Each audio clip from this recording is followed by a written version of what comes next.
एक आदमी की महंगी वॉच गलती से समुद्र में गिर गई, लेकिन जब वो उसे ढूंढने नीचे गया तो उसे ऐसी चीज मिली जिसकी उसने कल्पना भी नहीं की थी। जैसे ही उसने रेत हटानी शुरू की, उसके नीचे से एक बहुत पुराना डैगर निकला। ये डैगर इतना पुराना था कि उसकी सरफेस पर जंग लग चुकी थी, लेकिन फिर भी उसकी शाइन अब तक बरकरार थी। आदमी ने ध्यान से देखा तो उसके हैंडल पर कई कीमती डायमंड्स जड़े हुए थे, जिससे साफ पता चल रहा था कि यह डैगर बहुत महंगा और ऐतिहासिक है। आदमी तुरंत डैगर लेकर जहाज पर लौटा और अपने साथियों को बुलाया। इसके बाद सब फिर से समुद्र में उतर गए। उन्हें अंदाजा भी नहीं था कि इस समुद्री इलाके में इतना ट्रेजर छुपा हो सकता है। थोड़ी ही देर में उस आदमी ने रेत से एक बड़ा भारी पत्थर निकाला। उसे देखते ही उसके एक्सपीरियंस ने बताया कि यहाँ जरूर कोई डूबा हुआ जहाज होगा। उसने टाइम वेस्ट किए बिना अपना डिटेक्टर निकाला और जांच शुरू कर दी। अचानक डिटेक्टर की नीडल बहुत तेजी से हिलने लगी, जिसका मतलब था कि रेत के नीचे कुछ बड़ा छुपा हुआ है। उसने ब्लोअर मशीन चालू की और रेत हटाना शुरू कर दिया। जैसे जैसे मशीन चलती रही, जमीन के नीचे दबी चीज धीरे धीरे बाहर आने लगी। उसने देखा कि वो एक बहुत पुराना कैनन था, जो शायद सेकंड वर्ल्ड वॉर का हो सकता था। समुद्री पानी ने उस कैनन को थोड़ा नुकसान जरूर पहुंचाया था, लेकिन इतनी पुरानी और ऐतिहासिक चीज अच्छे दामों में बिक सकती थी। उसने कैनन को रस्सियों से बांधा और एयरबैग्स में हवा भरनी शुरू की, ताकि कैनन को धीरे धीरे ऊपर खींचा जा सके। वो कैनन को आसानी से ऊपर खींचने लगा,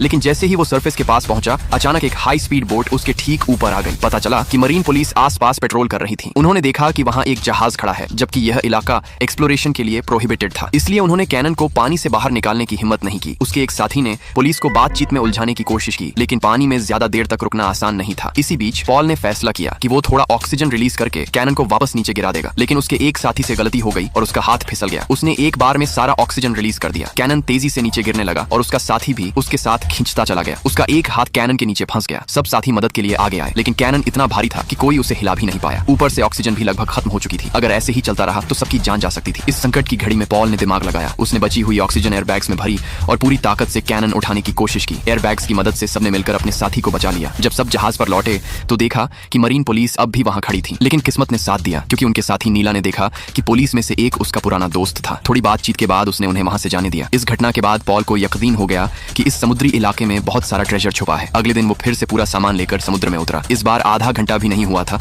कि उसे अचानक कुछ अजीब लगा। जब वो थोड़ा और पास गया तो उसने देखा कि वहां एक क्रैश्ड प्लेन पड़ा है। वो तुरंत उसकी तरफ बढ़ा और जांच करने लगा, लेकिन जो चीज पॉल ने वहां देखी उस पर यकीन करना मुश्किल था। कुछ दिन पॉल बिल्कुल खामोश रहा और जब सही समय आया तो वो फिर से अपने साथियों के साथ ट्रेजर निकालने लौटा। सबसे पहले उसने अपना वही हिस्टोरिक कैनन ऊपर खींचा, लेकिन इस बार उसकी मशीन की रोप टूट गई और कैनन फिर से तेजी से पानी में गिरने लगा। लेकिन इस बार कैनन एक पुराने जहाज पर जा गिरा। शायद पॉल की ये गलती उसकी जिंदगी की सबसे कीमती गलती थी। वो फिर से डुबकी लगाता है और ये उसकी जिंदगी की सबसे कठिन डाइव साबित होती है।